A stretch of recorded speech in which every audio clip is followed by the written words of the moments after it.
ನಡೆಯುವಂತ ಕಂಬಳಕ್ಕೆ ಮಾಲೀಕರ ಒಂದು ಅಭಿಪ್ರಾಯ ತಗೊಂಡಿಲ್ಲ, ಒಂದು ಜೊತೆಲಿ 8 ಕೋಟಿ ಖರ್ಚು ಮಾಡ್ತಾ ಇದ್ದಾರೆ ಅನ್ನೋದು. ಮೈಸೂರಿನಲ್ಲಿ ನಡೀತಿರುವಂಥ ಕಂಬಳಕ್ಕೆ ಯಾರೆಲ್ಲ ಭಾರಿ ಹಿಂದಿನಿಂದ ಕೋಣೆಗಳನ್ನು ಓಡಿಸುವ ಕೋಣೆಗಳನ್ನು ಸಾಕ್ತಾ ಇದ್ದರು ಅವರ ಹತ್ರ ಎಲ್ಲ ಅನುಮತಿಯನ್ನು ಕೇಳಿಕೊಂಡು ಅವರನ್ನು ಈ ದಸರಾ ಸಮಿತಿಗೆ, ಕಂಬಳ ಸಮಿತಿಗೆ ಸೇರಿಸಿ ಅವರ ವಿಚಾರವನ್ನು ತಿಳ್ಕೊಂಡು ನಾವು ಸಮಿತಿಯನ್ನು ರಚನೆ ಮಾಡಿದ್ವಿ. ಅವರ ಅಭಿಪ್ರಾಯವನ್ನು ಕೇಳಿ ಅವರೆಲ್ಲ ಒಪ್ಪಿಗೆಯನ್ನು ಸೂಚಿಸಿದ್ದಾರೆ. ಈ ಹಿಂದೆ ಕೂಡ ಬೆಂಗಳೂರಿನಲ್ಲಿ ಕಂಬಳ ಮಾಡುವಾಗಲೂ ಕೆಲವರು ಅಪಸ್ವರವನ್ನು ಎಬ್ಬಿಸಿದರು.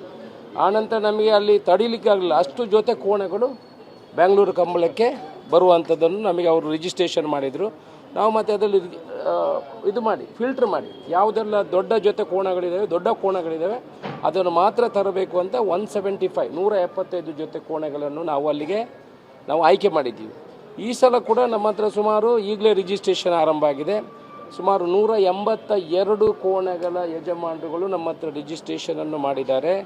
ಅದರಲ್ಲಿ ಸುಮಾರು ಅಲ್ಲಿ 175ರವರೆಗೆ ಕೋಣೆಗಳ ಯಜಮಾನರುಗಳನ್ನು ನಾವು ಅಲ್ಲಿ ಸೆಲೆಕ್ಟ್ ಮಾಡುವಂಥ ಕೆಲಸವನ್ನು ಮಾಡ್ತೇವೆ.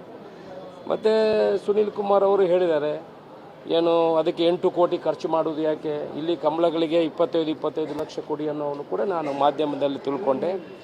ಇವರು ಅಧಿಕಾರದಲ್ಲಿರುವಾಗ ಫಸ್ಟ್ ಎಷ್ಟು ಕೊಟ್ಟಿದ್ದಾರೆ ಅಂತ ನೋಡೋದು ಬೆಟರ್. ಎಷ್ಟು ಕಂಬಳಕ್ಕೆ ಎಷ್ಟು ದುಡ್ಡು ಕೊಟ್ಟಿದ್ದಾರೆ, ಎಷ್ಟು ಕೊಟ್ಟಿದ್ದಾರೆ. ಇವತ್ತು ಕೂಡ ನಮ್ಮ ಸರ್ಕಾರ 1,15 ಲಕ್ಷ ರೂಪಾಯಿಗಳನ್ನು 23 ಕಂಬಳಕ್ಕೆ ಇವತ್ತು ರಿಲೀಸ್ ಮಾಡಿ, ಈ ವರ್ಷದ ಕಂಬಳಕ್ಕೆ ಕೂಡ ಹಣವನ್ನು ರಿಲೀಸ್ ಮಾಡುವಂಥ ಕೆಲಸವನ್ನು ಮಾಡ್ತದೆ. ನಮ್ಮ ಮೇನ್ ಉದ್ದೇಶ ಕೂಡ ಅದೇ.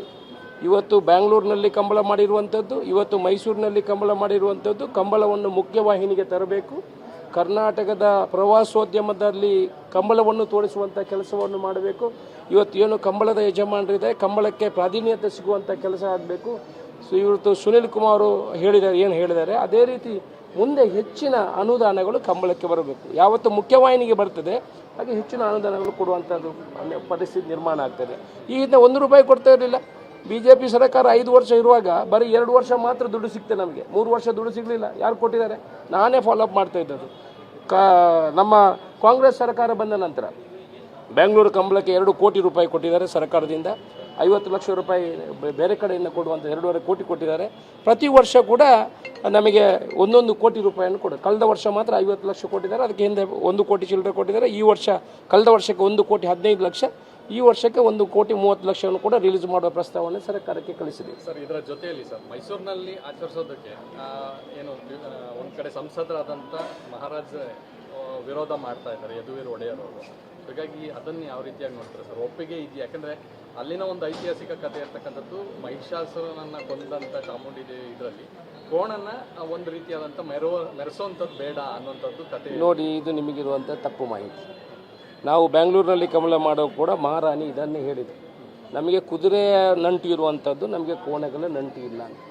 ಆದರೆ ಮೈಸೂರು ಅರಮನೆಗೂ ಕೋಣೆಗಳ ನಂಟು ಬಹಳ ಇದೆ. ಆನಂತರ ಪ್ರಶ್ನಾಚಿಂತನೆಯನ್ನು ಮಾಡಿ ಅವರೇ ನಮಗೆ 15 ದಿವಸದ ನಂತರ ಕರೆದು ಹೇಳಿದರು, ಇಲ್ಲ ನೀವು ಕಂಬಳವನ್ನು ಮಾಡಬಹುದು, ನಾವು ಅರಮನೆ ಮೈದಾನದಲ್ಲಿ ನಿಮಗೆ ಅನುಮತಿ ಕೊಡ್ತೇನೆ ಅನ್ನೋ ವಿಚಾರವನ್ನು ಅವರು ಉಲ್ಲೇಖ ಮಾಡಿದರು.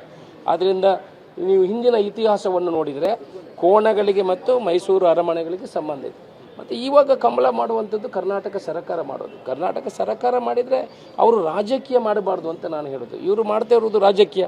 ಯಾಕೆ ಇಲ್ಲೊಂದು ಪಕ್ಷದವನು ಹೇಳಿದರೆ ಅದನ್ನೇ ಅದೇ ಪಕ್ಷದವನು ಇನ್ನೊಂದು ಕಡೆ ರಿಪೀಟ್ ಮಾಡ್ತಾರೆ. ಇವರು 5 ವರ್ಷದಲ್ಲಿ ಭಾರಿ ಹಿಂದಿನಿಂದ ದಕ್ಷಿಣ ಕನ್ನಡ ಜಿಲ್ಲೆಯವರು ಇಲ್ಲಿದ್ದಂಥ ಎಲ್ಲ ಶಾಸಕರ ಹತ್ರ, ಸಂಸದರ ಹತ್ರ 5 ವರ್ಷದಿಂದ ವಿನಂತಿ ಮಾಡ್ಕೊಂಡಿದ್ರು, ಒಂದು ಕಂಬಳವನ್ನು ಬೆಂಗಳೂರಿನಲ್ಲಿ ಮಾಡಿ ಅಂತ. ಇವರಿಗೆ ಮಾಡಲಿಕ್ಕೆ ಆಗಲಿಲ್ಲ. ಇವ್ರು ಮಾಡ್ಬೋದು, ತೋರಿಸ್ಬೋದಿತ್ತಲ್ಲ. ನಾವು ಮಾಡಿದೀವಲ್ಲ, ಮೈಸೂರಿನಲ್ಲಿ ಆಗುತ್ತೆ ಕಂಬಳ. ಮುಖ್ಯಮಂತ್ರಿಯವರು ಅನುಮತಿ ಕೊಟ್ಟ ಕೂಡಲೇ ಮೈಸೂರಿನಲ್ಲಿ ಖಂಡಿತ ಕಂಬಳವನ್ನು ಒಳ್ಳೆ ರೀತಿಯಲ್ಲಿ ಮಾಡ್ತೀವಿ, ಒಳ್ಳೆ ಜನರಿಗೆ ತೋರಿಸುವಂಥ ಕೆಲಸವನ್ನು ಮಾಡ್ತೇವೆ. ಬೆಂಗಳೂರಿನಲ್ಲಿ ಮಾಡುವಾಗಲೂ ಕೂಡ 25 ಲಕ್ಷ ಜನ ಬಂದಿರು. ಬಹುಶಃ ಮೈಸೂರಿನಲ್ಲಿ ಒಂದು 25ರಿಂದ 30 ಲಕ್ಷ ಜನವನ್ನು ನಾವು ನಿರೀಕ್ಷೆ ಮಾಡ್ತೀವಿ.